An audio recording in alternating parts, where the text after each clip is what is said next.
Kala niya lalaki, no, nung Sorry, una. ano? Mamakyamak. Bakit nga ba? Ha? Bakit nga ba? Bakit nga ba? Bakit nga ba?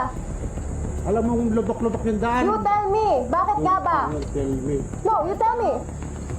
You tell me. Huwag kang mamamakyo. Okay, so very common po yung mga gantong senaryo, no? Lalo na pag mainit. Pero alam nyo ba, may mga cases minsan na yung pasyente, nagkakaroon siya ng anger management issues dahil may mga unresolved siya na past trauma. Pwedeng nung bata siya, nagkaroon siya ng childhood trauma, or may mga relationships na hindi naging maayos, or may mga history sa trabaho or sa business na hindi na-resolve. And minsan ito yung nagiging outlet nila para maproseso yung kanilang emotions.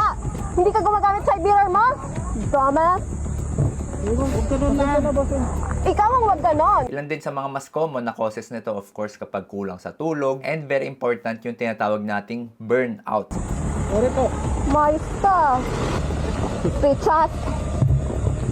Pwede itong maging cycle. Ibig sabihin, ngayon nagalit ka, hindi mo na-handle na maayos yung emotions mo, hindi mo na naman na-resolve ba? So, for the next scenario na nagkaroon ka ulit ng gantong situation, magagalit ka na naman, hindi mo na naman ma-handle, and paulit-ulit na yan. Para makaiwas, lagi ko po sinasabi yung deep breathing exercises. Huwag po magmamaneho ng dehydrated, kulang sa tulog, magkaroon ng regular exercise para tumaas yung ating happy hormone, and of course, magkaroon ng sapat na tulog araw-araw.